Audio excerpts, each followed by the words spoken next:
Welcome back students, let's do one more exercise. हम लोग पढ़ रहे थे मैग्नेटिज्म। और मैग्नेटिज्म में लास्ट लेक्चर में हमने सीखा कैसे एक गैल्वेनोमीटर से हम वोल्ट मीटर बनाते हैं रिक्वायर्ड रेंज का। बच्चों, अब मैं इस चैप्टर को यानी चैप्टर नंबर, अगर इसको बोले 4 है, चैप्टर नंबर 4 यूनिट नंबर 3, तो यूनिट नंबर 3 का चैप्टर नंबर 4, यूनिट नंबर 3 में दो चैप्टर है 4 एंड 5। तो चैप्टर नंबर 4 को एंड करके चैप्टर नंबर 5 को स्टार्ट करने का जो लिंक है बीच का, वो ये आर्टिकल है जो मैं आपको इस लेक्चर में पढ़ाने जा रहा हूँ। इसके लिए आप सीधे एनसीईआरटी से भी पढ़ सकते हैं और अपनी बुक आप ओपन कर लीजिए। एनसीईआरटी बुक में पेज नंबर 160 पर आए तो ये आर्टिकल है 4.10.2 यानी circular current loop as magnetic dipole. तो इसी में आप मार्किंग लगा सकते हैं। In this section we shall consider the elementary magnetic element, the current loop. We shall show that the magnetic field at large distances due to current in a circular current loop is very similar in behavior to the electric field of an electric dipole. तो दोनों में हम symmetry दिखा सकते हैं। Section 4.6 में हमने calculate करके निकाला था magnetic field on the axis of a circular loop. आपको याद भी होगा एक्सप्रेशन, अगर रेडियस आर है carrying a steady current I, the magnitude of this field is B equal to mu 0 I R square upon twice of R square plus X square is two power 3/2। जैसे ही हम इसका diagram देखते हैं हमें सब कुछ याद आ जाता है, आपको भी आ जाएगा निश्चित रूप से। ये लूप था बच्चों और इसके एक्सिस पर यहाँ पॉइंट P था जिसकी दूरी थी x, और इस लूप की जो रेडियस वो थी r, और इस लूप में जो करंट थी वो थी I। तो मैं समझता हूँ कुछ कुछ याद आ गया होगा आपको। और इसकी वजह से हमने यहाँ पॉइंट P पर मैग्नेटिक फील्ड निकालने के लिए स्मॉल एलिमेंट कंसिडर किया था, क्योंकि बायट सावर्ट लॉ हमें पता था।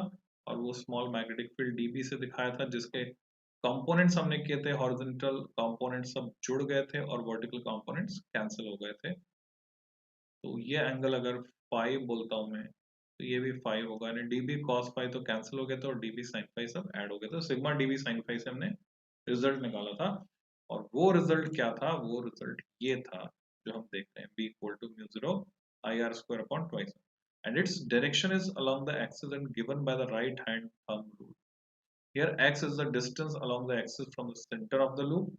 तो x very much greater than r के लिए हम इस r स्क्वायर को, यानी अगर x बहुत बड़ा है, ये लूप बहुत छोटा है, बच्चों आपके सिलेबस में सिर्फ और सिर्फ शॉर्ट डाइपोल है, चाहे वो इलेक्ट्रिक डाइपोल हो चाहे वो मैग्नेटिक डाइपोल हो। तो आपके सिलेबस में सिर्फ शॉर्ट डाइपोल है, उन्हीं के बारे में आपको पढ़ना है। तो अगर यहाँ पर ये डाइपोल छोटा है, मीन्स ये जो रेडियस है ये बहुत कम है और ये डिस्टेंस x बहुत ज्यादा है, तो हम क्या कर सकते हैं, as X square by R square अगर इसको हम कैलकुलेट करते हैं, it will be very very much greater, है ना, x बहुत ज्यादा है तो उल्टा है, वेरी मच ग्रेटर। तो हम आर स्क्वायर को निग्लेक्ट कर सकते हैं with respect to X square. X square बहुत बहुत बड़ा होगा आर स्क्वायर के कंपैरिजन, तो उसको अगर नेग्लेक्ट कर दिया जाए तो देखिए एक्सप्रेशन क्या हुआ, x is very much greater than r, expression reduce हो गया mu 0 r square upon 2x cube. Note that the area of loop a होता है पाई r स्क्वायर, पाई से मल्टीप्लाई किया पाई से डिवाइड किया, तो what we get mu 0 i a, ऊपर हमने पाई r स्क्वायर को लिखा a और नीचे आ गया 2 pi x cube. As earlier we define the magnetic moment small m। ये बच्चों जो डार्क लेटर ये वेक्टर है, एक्चुअल में वेक्टर है, this a vector quantity, dark letter means vector।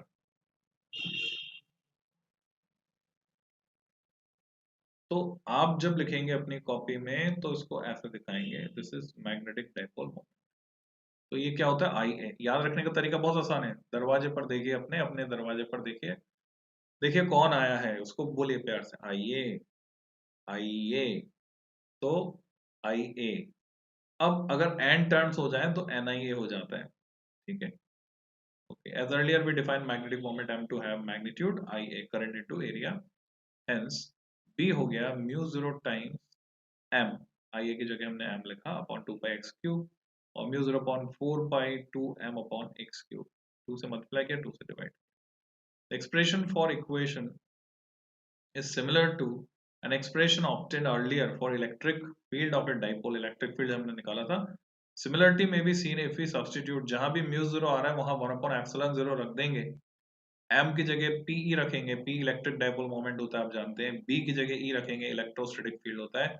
तो ये एक्सप्रेशन ही बन जाएगा जो कि फैमिलियर एक्सप्रेशन है, हमें मिला था पहले, which is precisely the field for an electric dipole at a point on its axis considered in chapter 1. It can be shown that the above analogy, इसको क्या कहते हैं बच्चों, एनालॉजी कहते हैं. एनालॉजी कैन बी, अगर टर्म से आप फैमिलियर नहीं है तो इससे फैमिलियर होना चाहिए आपको, इसको हाईलाइट कर लीजिए. Can be carried further. We had found in chapter 1 that the electric field on the perpendicular bisector of dipole is given by, इसका आधा होता था शॉर्ट डाइपोल के लिए, तो ये आधा हो गया. ये आप देख रहे हैं इक्विवेलेंट का सिंबल क्यों है, क्योंकि एग्जैक्टली नहीं होगा, लगभग होगा, हाफ ऑफ दैट. तो 2 का फैक्टर वहां से गायब हो गया. Where x is the distance from the dipole. अगर हम रिप्लेस कर दें p को m से, म्यू 0 को 1, यानी रिवर्स कर दिया हमने, जो ऊपर किया था उसका reverse in the above expression, we obtain the result b for a point in the plane of loop at a distance x from the center for x very much greater than r. तो आधा रह जाएगा, mu 0 m upon 4 by x. The results given by equation 4.31a and 4.31b become exact for a point magnetic dipole. गौर कीजिए, point electric dipole, point magnetic dipole. So this is point magnetic dipole. The results obtained above can be shown to apply to any planar loop, है ना, किसी भी planner loop के लिए लगा सकते हैं. A planar current loop is equivalent. Planar loop का मतलब जिसके सारे टर्न्स एक ही प्लेन में हो, है ना, फैले हुए नहीं हो, सोलेनोइड की तरह नहीं फैले हुए. A planar current loop is equivalent to a magnetic dipole of dipole moment m equal to ia, which is, अभी एक सिंगल लूप की बात कर रहे हैं हम, है ना, सिंगल लूप की बात कर रहे हैं, एक ही प्लेन में, टेढ़ा मेढ़ा नहीं. Which is analog of electric dipole moment p. Note, however, a fundamental difference. An electric dipole is built up of two elementary units, the charges or electric monopoles. उनसे मिलाकर बनता है. In magnetism, a magnetic dipole or a current loop is the most elementary element, the equivalent of electric charges. हम compare कर सकते हैं. That is, magnetic monopoles are not known to exist. इसलिए जब भी होगा dipole ही होगा. We have shown that a current loop produces a magnetic field. Figure 4.12 में हम देख सकते हैं, and behaves like a magnetic dipole at large distances. And second is subjected to torque like a magnetic needle. ठीक है, torque भी लगेगा उस पर. This led Ampere to suggest that all magnetism is due to circulating currents. यहाँ से link है. This seems to be partly true, and no magnetic monopoles have been seen so far. Nature में कोई magnetic monopole देखने को नहीं मिला आज तक. However, elementary particles such as an electron or a proton also carry an intrinsic magnetic moment not accounted by circulating currents. You should note that. ये जो बात है ये आप नोट कर सकते हैं. एलिमेंट्री पार्टिकल्स जैसे कि इलेक्ट्रॉन हो गया, प्रोटॉन हो गया, उनके साथ साथ एक इंट्रिंसिक मैग्नेटिक मोमेंट एसोसिएटेड है, और हम वो कैलकुलेट करके देखेंगे, और not accounted by circulating currents, उससे लिंक नहीं है. तो वो क्या है, ठीक है.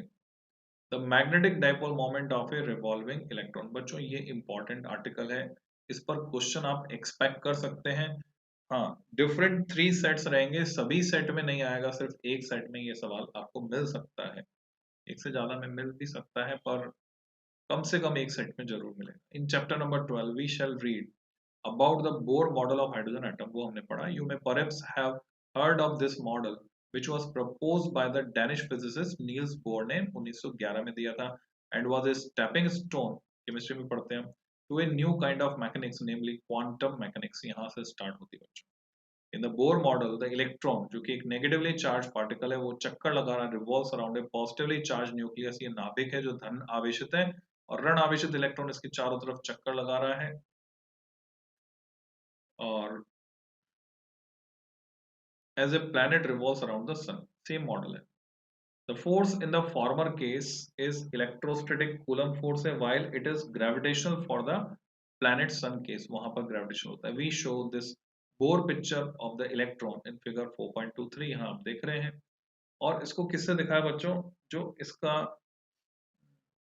मैग्नेटिक मोमेंट होगा जो हम कैलकुलेट करके निकालेंगे, उसको सिंबल म्यू से हम दिखा रहे हैं, सबस्क्रिप्ट एल लगा। ये क्या है इसको देखते हैं। उसकी डायरेक्शन क्रॉस से क्यों दिखाई है, क्योंकि इलेक्ट्रॉन एंटी क्लॉकवाइज घूम रहा है, तो प्रोटॉन घूमेगा क्लॉकवाइज, और क्लॉकवाइज जहां से घूमता दिखेगा वो साउथ पोल की तरह बिहेव करेगा वो एंड, तो पीछे वाला एंड नॉर्थ पोल की तरह बिहेव करेगा। तो साउथ से नॉर्थ जाते होते, क्योंकि south corresponds to negative charge, north corresponds to positive charge, और जैसा आपको पता है इलेक्ट्रिक डाइपोल मोमेंट किधर डायरेक्टेड होता था, नेगेटिव से पॉजिटिव, तो मैग्नेटिक डाइपोल मोमेंट किधर से किधर डायरेक्टेड होगा, south to north, that's why it is inverse, cross मतलब inverse. We show this Bohr picture of electron in figure. The electron of charge minus E, E की value 1.6 times per minus 19 coulomb, performs uniform circular motion around a stationary heavy nucleus. इसका charge है Ze.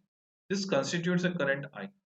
ये electron घूम रहा है, moving charge है, उसकी वजह से करंट बनी। एक चक्कर में ई चार्ज निकलेगा, उसको टाइम लगेगा, टाइम पीरियड कैपिटल टी के बराबर, तो I equal to Q by T, से क्यू की जगह हमने ई लिखा, और कैपिटल टी है टाइम पीरियड ऑफ रेवोल्यूशन। तो टाइम पीरियड कितना है, एक चक्कर में डिस्टेंस ट्रेवल की 2 पाई आर, स्पीड v से 2 पाई आर बाई वी है, इसको हमने वैल्यू को यहाँ रखा तो हमें करंट मिलती ईवी अपॉन 2 पाई आर। अब यहाँ जो मैग्नेटिक मोमेंट है, क्योंकि करंट आ गई तो मैग्नेटिक मोमेंट होगा।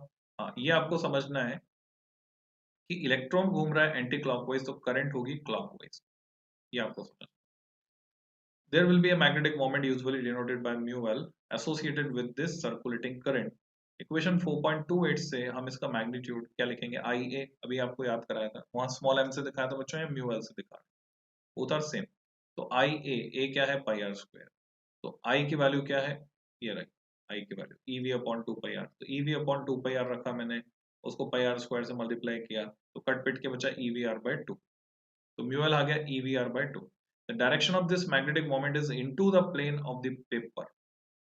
बच्चों अगर ऐसे आपको कम समझ में आ रहा हो तो बोर्ड वाला वीडियो ऑलरेडी है जिसमें मैंने बोर्ड पे पढ़ाया हुआ है, आप पीछे जाकर उसको देख सकते हैं।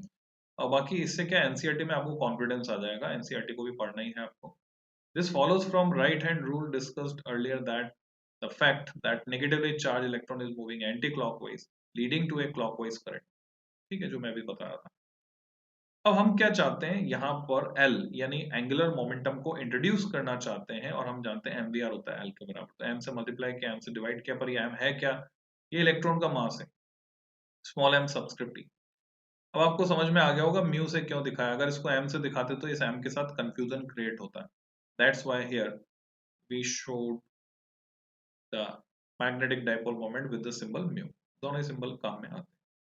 तो ये बन जाता है E अपॉन 2 me, और mvr को हम लिख देते हैं L, यहाँ कैपिटल L भी आप लिख सकते हैं, और वो जो कैपिटल L है वो होगा angular momentum, magnitude of the angular momentum of electron. खाली मैग्नीट्यूड की बात की अभी तक, यहाँ पर जब डायरेक्शन को एसोसिएट करेंगे तो आपको पता है angular momentum, torque, couple, angular displacement, angular velocity, all are axial vectors, ये सभी एक्सियल वेक्टर होते हैं जिनकी direction along the axis of rotation, घूर्णन अक्ष के अनुदिश इनकी दिशा होती है। तो घूर्णन अक्ष कौन सा, इलेक्ट्रॉन घूम रहा है एंटी क्लॉकवाइज, तो दिशा हुई बाहर की तरफ, द डायरेक्शन इज आउटवर्ड्स, जबकि म्यूएल की डायरेक्शन है इनवर्ड्स, साउथ टू नॉर्थ, अभी जो मैंने समझाया था। तो दोनों की डायरेक्शन अपोजिट होने की वजह से आप देख रहे हैं ये नेगेटिव साइन यहाँ पे आ, म्यूएल वेक्टर, अभी देखो ये डार्क कर दिया, यहाँ क्या था, लाइट था, ये बोल्ड लेटर से, बोल्ड लेटर यानी vector, mu L equal to minus E upon 2 me into L, ये 1 नहीं है बच्चों, ये एल है, वो भी डार्क कर दिया, बोल्ड लेटर कर दिया, क्योंकि वेक्टर है। The negative sign indicates that angular momentum of the electron is opposite in direction to the magnetic moment. Instead of electron with charge minus E, if we had taken a particle with charge plus Q, तो angular momentum और magnetic moment would be in the same direction, तब यहाँ minus sign नहीं आएगा। और ये जो ratio है म्यू एल अपॉन एल, बच्चों इसका स्पेसिफिक नेम है, इसको कहते हैं जायरो मैग्नेटिक रेशियो। जायरो वर्ड से कुछ बच्चे फैमिलियर हो सकते हैं। मिकी माउस जो आया करता था उसमें एक करेक्टर होता था अंकल स्क्रूज, अंकल स्क्रूज का जो एरोप्लेन का ड्राइवर था उसका नाम था लॉन्च पैड, और उनका जो वो जो लेबोरेटरी में एक्सपेरिमेंट करता रहता था एक करेक्टर था, जैसे जेम्स बॉन्ड के पास भी होता है जो उसको डिफरेंट गजेट्स बना के देता है, ऐसे अंकल स्क्रूज को डिफरेंट गजेट्स बनाकर देने वाला जो करेक्टर उसका नाम था जायरो। तो ढूंढेंगे तो मिलेगा बच्चों, नेट पे आप सर्च कर सकते हैं। तो it is called gyromagnetic ratio, क्योंकि एंगुलर मोमेंटम घूमने से रिलेटेड कोई बात यहाँ पे आ गई। जायरोस्कोप के बारे में मैंने डिस्क्राइब किया था प्रीवियस लेक्चर्स में, 11 के लेक्चर्स में। वहां आप देख सकते हैं रोटेशनल डायनेमिक्स में, और खुद से भी देख सकते हैं जायरोस्कोप क्या होता है, उससे आपको लिंक कर सकते हैं। शिप्स में और एरोप्लेन्स में जो डावाडोल होते हैं वो हवा की वजह से या पानी की वजह से उनमें जो अस्थिरता पैदा होती है, उसको बैलेंस करने के लिए हम यूज करते हैं बड़े बड़े जायरोस्कोप।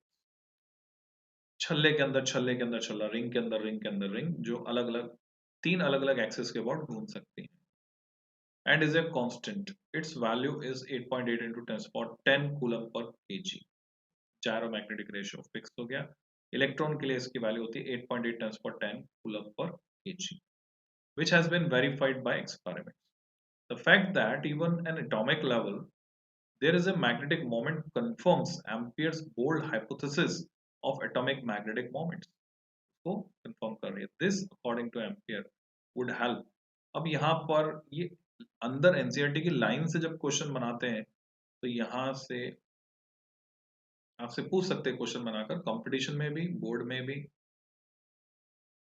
कौन से साइंटिस्ट की हाइपोथेसिस एटॉमिक मैग्नेटिक मोमेंट्स को कंफर्म करती है, तो फिर ये एम्पियर का नाम आपको याद रखना। This, according to Ampere, would help one to explain the magnetic properties of materials. इसी के बेसिस पर हम पदार्थों के चुंबकीय गुणों को परिभाषित कर सकते हैं, उनकी व्याख्या कर सकते हैं, उनको एक्सप्लेन कर सकते हैं। Can one assign a value to this atomic dipole moment? क्या हम इसका असेसमेंट कर सकते हैं, अंदाजा लगा सकते हैं कितना होता होगा? जैसे आपको पता है अर्थ का मैग्नेटिक फील्ड कितना है, अर्थ का मैग्नेटिक फील्ड इतना है कि कंपास निडल को घुमा देगा नॉर्थ साउथ डायरेक्शन, इतना टॉर्क लगा देगा। तो इतना है अर्थ का मैग्नेटिक फील्ड, जिसकी जब हम गणना करते हैं, कैलकुलेट करते हैं, तो ये आता है बच्चों गाउस के ऑर्डर का, यानी 10⁻⁴ टेस्ला के ऑर्डर का।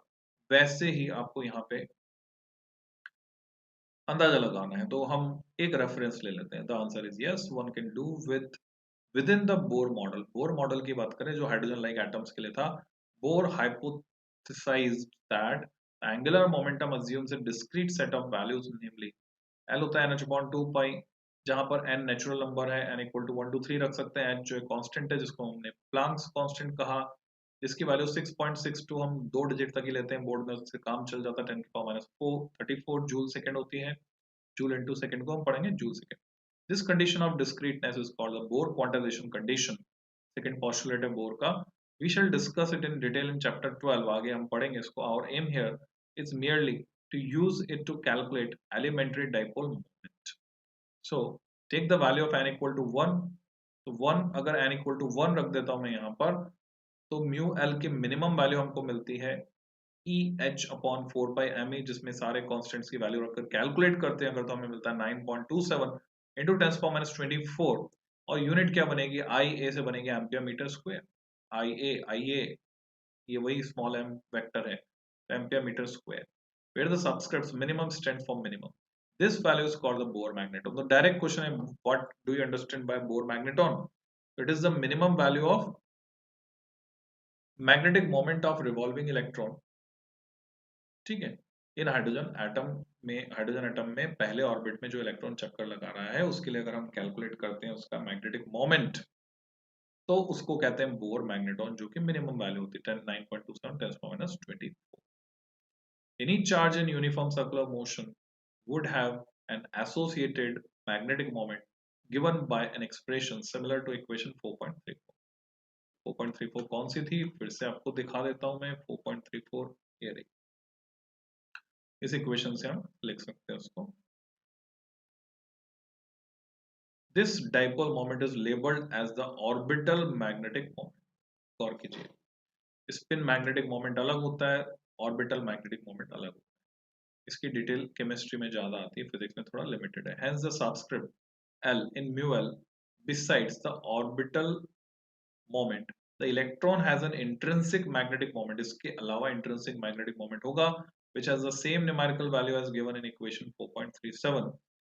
इतना ही होता है, it is called the spin magnetic। इतनी ही वैल्यू के बराबर spin magnetic moment, but we hasten to add that it is not as tough, as though the electron is spinning. The electron is an elementary particle and it does not have an axis to spin around like a top or our Earth. Nevertheless, it does possess this intrinsic magnetic moment. The microscopic roots of magnetism in iron and other materials can be traced back to this intrinsic spin magnetic. तो यहाँ बात करने के बजाय अगले chapter में हम इसकी बात करेंगे कि इसकी वजह से